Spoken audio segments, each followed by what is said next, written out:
যাদের যাদের রেশন কার্ডের ক্যাটাগরি পিএইচএইচ, এসপিএইচএইচ এবং এএওয়াই রয়েছে, তাহারা আশা দিদিমণিদের কাছ থেকে একটি করে প্রত্যেক সদস্যের জন্য ফর্ম পেয়েছেন, ভেরিফিকেশন ফর্ম। এই ভেরিফিকেশন ফর্মটিতে কিছু লেখায় রয়েছে, অর্থাৎ প্রি ফিল রয়েছে, আবার কিছু লিখতে হচ্ছে।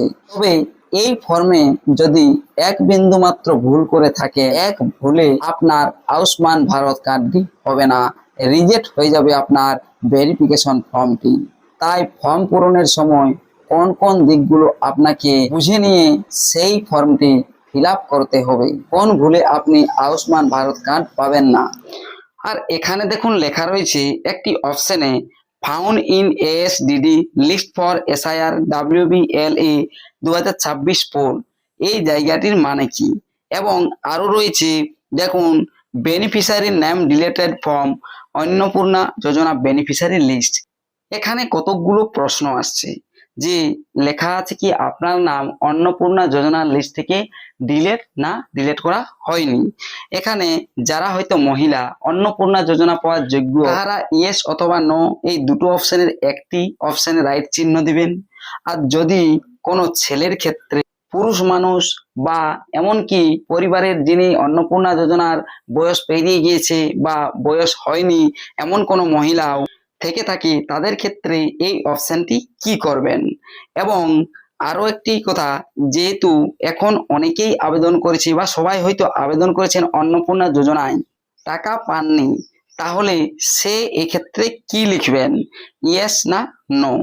এবং আমি এখানে বলে রাখি, যাহারাই অন্নপূর্ণা যোজনার জন্য বয়স হিসেবে যোগ্য রয়েছে সেই তাহারাই এই ফিল্ডটি ফিল আপ করবেন। বাকি যারা অন্য সদস্য রয়েছে ওটি ফিল করার দরকার নেই, সেই তাদের ক্ষেত্রে ইয়েস নো কোনোটাতেই রাইট চিহ্ন দেওয়ার দরকার নেই। আর কোনগুলি ঠিক মতো লিখলেই আয়ুষ্মান ভারত কার্ড পাবেন তা জানার জন্য আজকের এই ভিডিওটি।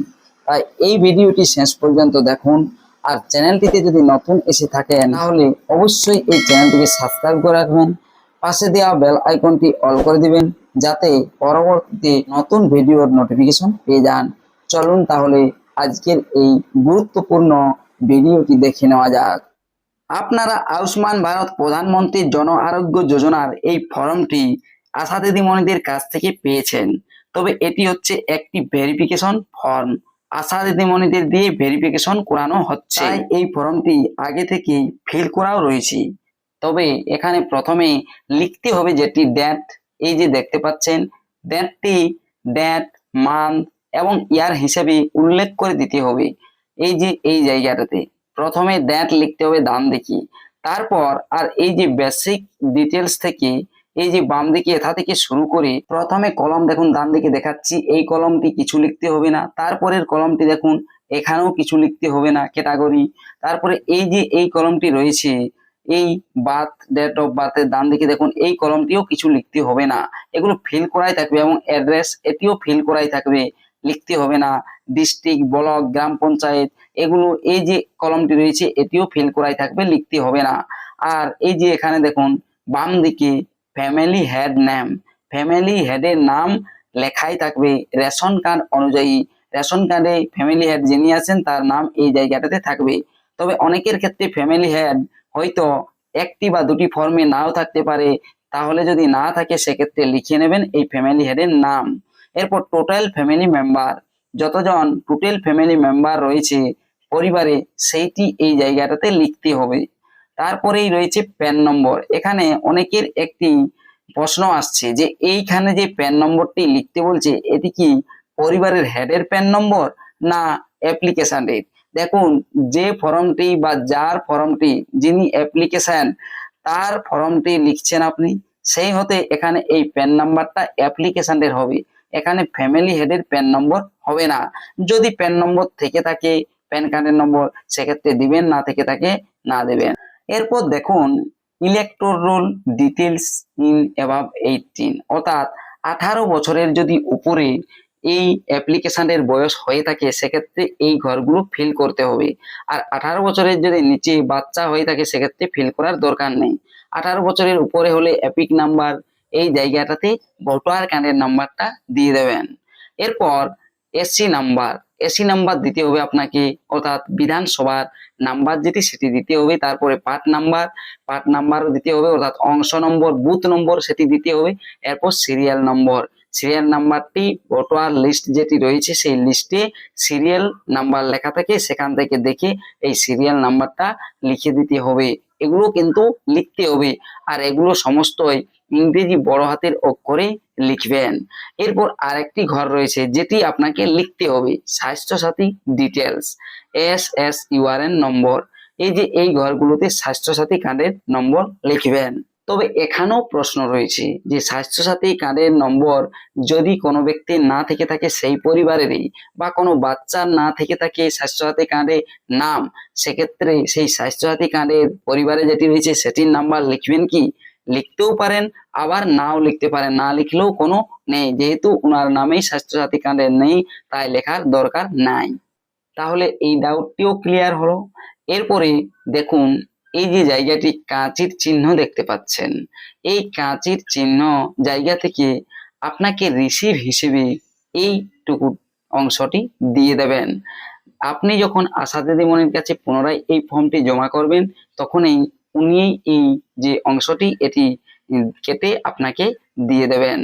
তারপরে পরবর্তী আরো অংশ রয়েছে যেটি সব থেকে ইম্পর্টেন্ট, এই যে এক্সক্লুশন ক্রাইটেরিয়া চেক, এই জায়গাটি আপনাকে ভালোভাবে পূরণ করতে হবে, নতুবা আপনার আয়ুষ্মান কার্ডটি হবে না, রিজেক্ট হয়ে যাবে আবেদনটি। দেখুন, আইটেম ক্রাইটেরিয়ার মধ্যে প্রথমেই রয়েছে ফ্যামিলি ইনকাম 8 লাখের বেশি, অর্থাৎ পরিবারের ইনকাম 8 লাখের বেশি কি হয় বার্ষিক, মানে বছরে। এই ক্ষেত্রে যদি আপনি এই যে ইয়েস অপশন রয়েছে, ইয়েস অপশনে রাইট চিহ্ন দেন, সেক্ষেত্রে কিন্তু আয়ুষ্মান ভারত কার্ড হবে না, রিজেক্ট হয়ে যাবে আবেদনটি। তাই সব সময় মনে রাখবেন, এই ইয়েস এর ঘরে টিক মার্ক না দিয়ে নো যে অপশনটি রয়েছে সেই নো অপশনেই রাইট চিহ্ন দেবেন, নতুবা আপনার আয়ুষ্মান কার্ডটি হবে না, আবেদন রিজেক্ট হয়ে যাবে।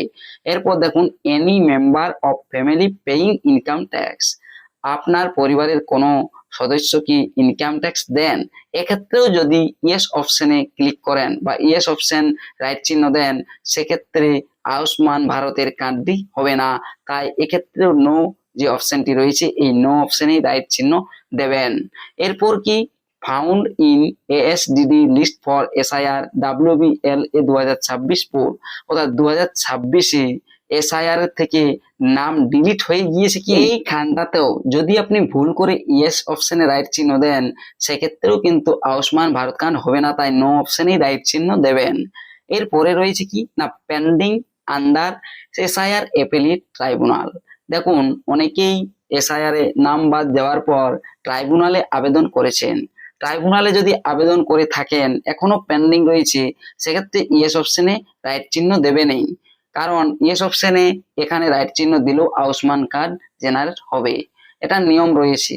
তাই এখানে যদি পেন্ডিং থেকে থাকে এই ট্রাইব্যুনালে, সেক্ষেত্রে ইয়েস অপশনে রাইট চিহ্ন দেবেন, আর যদি না থেকে থাকে তাহলে নো এই অপশনটিতে রাইট চিহ্ন দেবেন। যাদের নেই, এই SIR ট্রাইব্যুনালে আবেদন করেননি, তাদের ক্ষেত্রে নই হবে। এরপর পেন্ডিং CAA অ্যাপ্লিকেশন, অনেকেই CAA তে আবেদন করেছেন, যারা আবেদন করেছেন সেক্ষেত্রে ইয়েস অপশনে রাইট চিহ্ন দেবেন, আর যাদের আবেদনও করেননি সবকিছু ঠিকঠাক রয়েছে, তাহারা ওই নো ডান দিকে যে অপশনটি রয়েছে সেই নো অপশনেই টিক মার্ক দিয়ে দেবেন, অর্থাৎ নই হয়ে।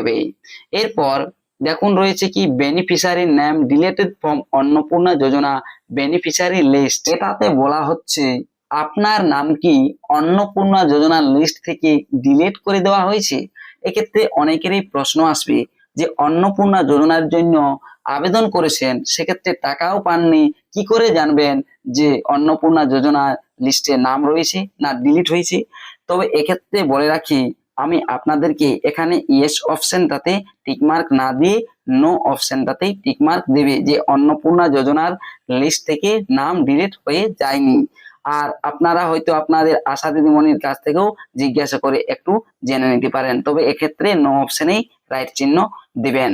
তারপরে দেখুন রয়েছে কি, person not alive or permanently shifted, অর্থাৎ এই যে ব্যক্তি ফর্মটি ফিল আপ করছেন ইনি বেঁচে আছে কি না, মানে যদি মারা গিয়ে থাকে বা অন্য জায়গায় শিফটেড হয়ে গিয়ে পার্মানেন্টলি, অর্থাৎ উনি ওই জায়গাতে থাকেনও না, আর ওনার যে জায়গায় থাকে সেখানে রেশন কার্ড বা ইত্যাদি কার্ড হয়ে গিয়েছে, সেক্ষেত্রে নো যে অপশনটি রয়েছে সেই অপশনে রাইট চিহ্ন দেবেন। তবে যদি কোনো ব্যক্তি মারা গিয়ে থাকে সেক্ষেত্রে ইয়েস অপশনে রাইট চিহ্ন দেবেন, আর যদি এগুলো কোনোটাই হয় না সেক্ষেত্রে নো অপশনে রাইট চিহ্ন দেবেন, নতুবা আয়ুষ্মান কার্ড হবে না।